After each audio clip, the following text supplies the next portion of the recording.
Harsh office வேலையால ஒரு ஊர்ல இருந்து இன்னொரு ஊருக்கு ஷிஃப்ட் ஆகுறாரு. அவர் ஷிஃப்ட் ஆன பிறகு ஒரு புது வீட்டுக்கு போறாரு. ஹர்ஷ் ஆபீஸ்க்கு போயிடுவாரு. நேஹா வீட்லயே தனியா இருப்பாங்க. அவங்களுக்கு ரொம்பவே போர் அடிக்கும். இப்படி சும்மா உட்கார்ந்திருக்க பதில் மார்க்கெட்டுக்கு போலாமே. இந்த ஒரு மார்க்கெட் ரொம்ப நல்லா இருக்குன்னு கேள்விப்பட்டேன். போய் வாங்க வேண்டிய பொருளை வாங்கலாம் அப்படின்னு நினைச்சு நேஹா அங்க இருந்து கிளம்பி போறாங்க. அங்க போன உடனே அவ ஒரு பழைய அலுமாரிய பாக்குறா. அது அவளுக்கு ரொம்ப பிடிச்சு போகுது. அவளுக்கு ஆன்டிக் சாமான்னா ரொம்பவே பிடிக்கும். அத வாங்கிடுறா. இத கண்டிப்பா வாங்கணும் அப்படின்னு சொல்லி அங்க இருக்க கடையில போய் அது எவ்வளவுன்னு கேட்டு அதை வாங்கிடுறா. ஹர்ஷ் கூட ஆபீஸ்ல இருந்து வீட்டுக்கு வரான். அட நேஹா, நான் ரொம்பவே டயர்டா இருக்கேன். இன்னைக்கு எனக்கு ஆபீஸ்ல ரொம்ப அதிகமா வேலை இருந்தது. சரி சரி, நீங்க போய் ஃப்ரெஷ் ஆயிட்டு வாங்க, நான் சாப்பாடு பரிமாறுறேன் அப்படின்னு சொல்லதும் அவனும் ஃப்ரெஷ் ஆகலான்னு ரூமுக்குள்ள போறான். அங்க பழைய அலுமாரி இருந்ததை பார்த்து அவன் ரொம்ப ஷாக் ஆயிடுறான். இல்ல, இது இது இது எப்படி சாத்தியம்? என்னங்காச்சு? என்ன? ஏன் ஏன் அப்படி கத்துறீங்க? என்னாச்சு உங்களுக்கு? உங்களுக்கு ஏதாவது பிரச்சனையா? உங்களுக்கு எதுவும் ஆகலல? இவ்ளோ பழைய கபோர்ட நீ எங்க இருந்து கொண்டு வந்த? முதல்ல இதை இங்க இருந்து வெளியே கொண்டு போ. ஒரு சாதாரணமான அலமாரிக்கு இப்படி பேசிக்கிட்டு இருக்கீங்க நீங்க? அட, உங்களுக்கு தெரியும்ல எனக்கு ரொம்ப பிடிக்கும்னு. ஆன்டிக்னா எனக்கு ரொம்ப பிடிக்கும். அதனாலதான் நான் மார்க்கெட்ல பார்த்து வாங்கிட்டு வந்தேன். அதுல என்ன பிரச்சனை இருக்குங்க? நீங்க போய் ஃப்ரெஷ் ஆயிட்டு வந்து சாப்பிடுங்க. என்னோட எல்லா துணியையும் முதல்ல இந்த கபோர்ட்ல இருந்து வெளியே எடுத்துரு. எனக்கு இது கொஞ்சம் கூட பிடிக்கல அப்படின்னு சொல்லி அவரு அன்னைக்கு சாப்பிடாமலே தூங்கிடுறாரு. அது நடு ராத்திரி. அப்ப 2 பேரும் தூங்கிட்டு இருக்காங்க. சடனா அலுமாரில இருந்து சத்தம் கேக்குது. டப் டப் டப் டப்னு அடிச்சிட்டு இருந்த சத்தம் ரொம்பவே மோசமா இருந்தது. என்ன சத்தம் இது? இப்பதானே இந்த சத்தம் கேட்டுட்டு இருந்தது. என்ன இது? ஒன்னும் புரியலையே. நேஹா தூங்கிடுறா. மறுபடியும் சத்தம் வர ஆரம்பிக்குது. அப்புறம் அழற சத்தம். ஏதோ ஒரு குழந்தை சத்தம் கேட்டுட்டு இருந்தது. என்ன இது? இது என்ன? ஏதோ குழந்தை அலற சத்தம். அது கூட அல்மாரில இருந்து வருது.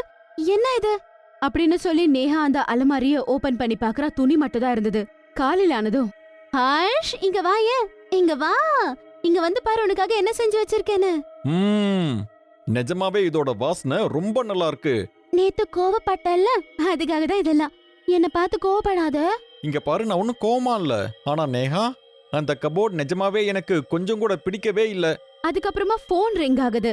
போனை எடுக்கிறதுக்காக அங்க இருந்து நேஹா போயிடுறா. இவனும் டேபிள் மேல உட்கார்ந்து சாப்பிட்டுக்கிட்டு இருக்கான். அந்த நேரத்துல ஒரு பேய் அங்க நடந்து வருது. அது ஒரு குழந்தை பேய். அவனை அங்க நின்னு முறைச்சு பாக்குது. என்ன கொன்றாத, தயவு செஞ்சு என்ன மன்னிச்சிரு. அது எதுவும் பேசாம கீரை எல்லாத்தையும் சாப்பிட்டுடுது. என்ன விட்டுரு, தயவு செஞ்சு என்ன மன்னிச்சிரு. நேஹா, வந்து என்ன காப்பாத்து. என்னாச்சுங்க? ஏன் கத்துனீங்க? ஏன் எவ்வளவு வேர்க்குது உங்களுக்கு? நேஹா வந்த உடனே அந்த பேய் அங்கிருந்து மாயமாயிடுது. அது வந்து அது அந்த கபோர்டு, அதுல அந்த பேய். என்னங்க சொல்றீங்க? சும்மா பொய் சொல்லாதீங்க. பேய் எங்க இருக்கு? சும்மா பொய் சொல்றீங்களா? என்ன பயம்படுத்த நினைக்காதீங்க. நீங்க என்ன சொன்னாலும் அதுக்கப்புறம் பாருங்க, நான் அந்த அலமாரியை விற்க மாட்டேன். புரியுதா உங்களுக்கு? நேஹா ஹர்ஷ் என்ன சொன்னாலும் கேட்க மாட்டா. மறுநாள் அவ கிச்சன்ல வேலை செஞ்சுட்டு இருக்க நேரத்துல அவளுக்கு ஏதோ ஒரு குழந்தை விளையாடுற சத்தம் கேக்குது. இந்த சத்தம் எங்க இருந்து வருது? நம்ம வீட்டுலதான் குழந்தையே இல்லையே. என்ன இது சத்தம்? அவ வரது தெரிஞ்ச உடனே அந்த பேய் போய் உள்ள ஒளிஞ்சுக்குது. சத்தம் இங்க இருந்து தானே வந்தது. ஆனா இங்க யாரும் இல்ல. எனக்கு நல்ல ஞாபகம் இருக்கு, நான் அல்மாரியை லாக் பண்ணிருந்தேன். அது எப்படி ஓபன் ஆச்சு? நேஹா அல்மாரிக்குள்ள பாக்குறா. அந்த நேரத்துல அவளுக்கு அங்க இருந்த ஒரு குட்டி லாக்கர் கண்ல படுது. அட, என்ன இது? நல்ல லாக்கர். நான் இது பார்க்கவே இல்லையே. என்ன இருக்குன்னு திறந்து பார்க்கணும் அப்படின்னு சொல்லி ட்ரை பண்றா. ஆனா அவளால அந்த லாக்கரை திறக்க முடியாதுன்னு கடைக்கு போறா. அண்ணா, இங்க தானே நான் அந்த அலமாரிய வாங்கினேன். லாக்கர் ஓபன் ஆகல. ஆனா மேடம், அந்த கபோர்ட்ல எந்த ஒரு லாக்கரும் இல்லையே. நான் என்ன பொய் சொல்றேனா? நான் கண்ணார தான் பார்த்தனே அந்த லாக்கரை. ரொம்ப வருஷமாவே அந்த கபோர்டு இங்கதான் இருந்திருக்கு. அதுல எங்களுக்கு எந்த ஒரு லாக்கரும் தெரியல. ஒருவேளை நீங்க சொல்றது உண்மையா இருந்தா அப்ப அதுக்குள்ள ஏதாவது ஒரு புதையல் இருக்குன்னு நான் நினைக்கிறேன். அதுக்கப்புறம் அவரு நேஹா கூட வீட்டுக்கு போறாரு.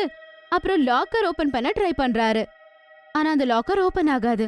அடஹோஹோ மேடம், இந்த லாக்கரை திறக்க முயற்சி பண்ணி ரொம்ப நேரம் ஆயிடுச்சு. ஆனா இதுதான் திறக்கவே இல்லையே. ஏற்கனவே சாயந்தரம் வேற ஆக போகுது அப்படின்னு சொல்லிட்டு அவர் அங்க இருந்து கிளம்பிடுறாரு. மறுநாள் காலையில அவரு ரோட்ல நடந்து போகும் போதே அங்க செத்து கிடக்குறாரு. இத பார்த்ததும் அவங்க எல்லாருமே ஷாக் ஆகுறாங்க. என்ன பண்றதுன்னு தெரியல. ஓஹோ, இந்த அலமாரிக்காரர் ஏன் வரல? என்னாச்சு? ஏன் கத்திக்கிட்டு இருக்க? அட, ஒண்ணும் இல்லைங்க. அந்த வியாபாரிய கூப்பிட்டு இருந்த அந்த லாக்கர் ஓபன் பண்றதுக்கு. ஆனா பாருங்க, இவ்ளோ நேரம் ஆச்சு. இன்னுமே அவ வரல. என்னது லாக்கரா? அது திறக்க முடியலனா எதுக்கு தேவையில்லாம வலுக்கட்டாயமா திறக்கிற? உன்னால அத திறக்க முடியாது. உங்களுக்கு எப்படி தெரியுங்க அந்த லாக்கர் ஓபன் ஆகாதுன்னு? நீங்க எப்பவுமே லாக்கரை பார்த்ததில்ல, இந்த அல்மாரிய கூட பார்த்ததில்ல. அது அது அப்படிதான். என்னங்க, உங்களுக்கு இன்னைக்கு ஆபீஸ் லீவ் தானே? நான் என்னோட ஃப்ரெண்ட்ஸை பார்க்க போலாமா? நீங்களும் வரீங்களா? இங்க பாரு, என்னால தனியா அங்க இருக்க முடியாது. விஷயம் என்னன்னு சொல்லி இன்னைக்கு நீங்க எனக்கு கண்டிப்பா சொல்லி ஆகணும். இந்த அல்மாரி வாங்கிட்டு வந்ததுல இருந்து நீங்க ரொம்ப பயந்துகிட்டே இருக்கீங்க. ஒண்ணும் இல்ல, நீ போ. நேஹா அங்க இருந்து கிளம்பி போயிடுறா. அதுக்கப்புறமா அவ போன பிறகு ஹர்ஷ் அந்த அலமாரிய பாக்குவான். அதுக்கப்புறம் சோஃபா மேல உட்கார்ந்து அப்படியே அவன் தூங்கிடுறான்.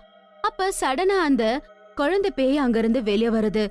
அது வந்த உடனேயே அவன் கிட்ட போகுது. அவன் மேல போய் உட்காருது. நான் உன்னை சாகடிச்சிடுவேன். என்ன விட்டுரு, தயவு செஞ்சு விட்டுரு. நான் பண்ணது ரொம்ப பெரிய தப்பு தான். தயவு செஞ்சு என்ன மன்னிச்சிரு. இப்ப மன்னிப்பு கேட்டு பிரயோஜனம் இல்ல.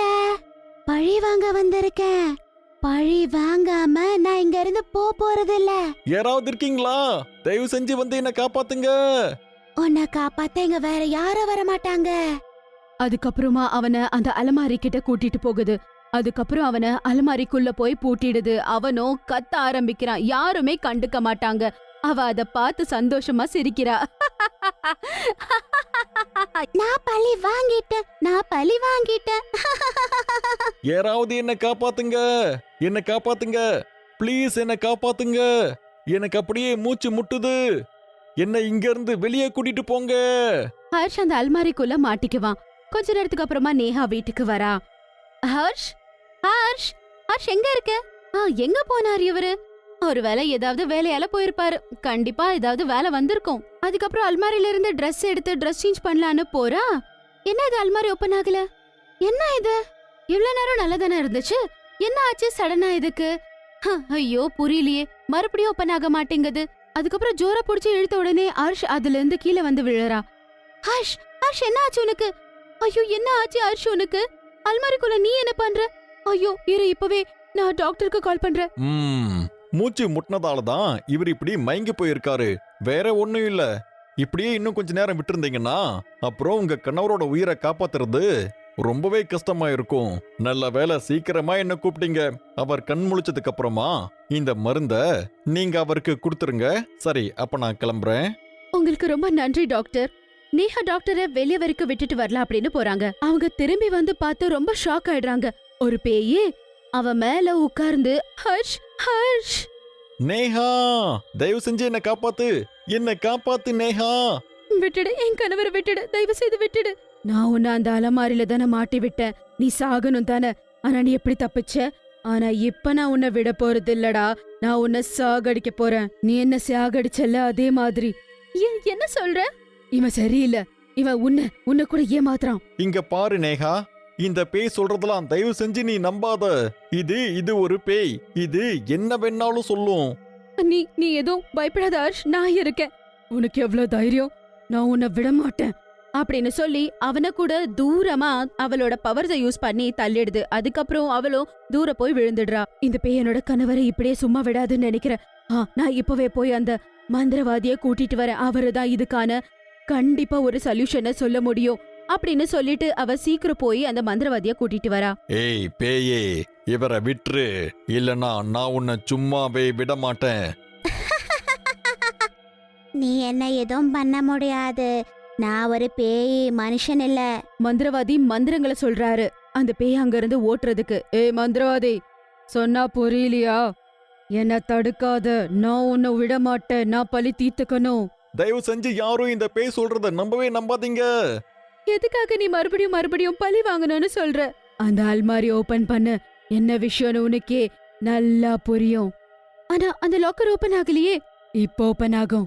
போய் ஓபன் பண்ணு. அவ போய் கை வச்ச உடனே லாக்கர் தானாவே ஓபன் ஆயிடுது.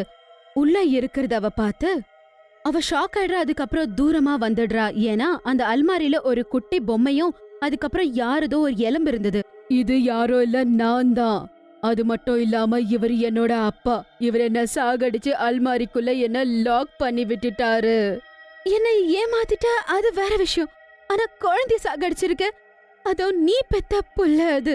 நான் இப்பவே போலீஸ கூப்பிடுறேன். அப்ப அவ போலீஸ கூப்பிட போறா.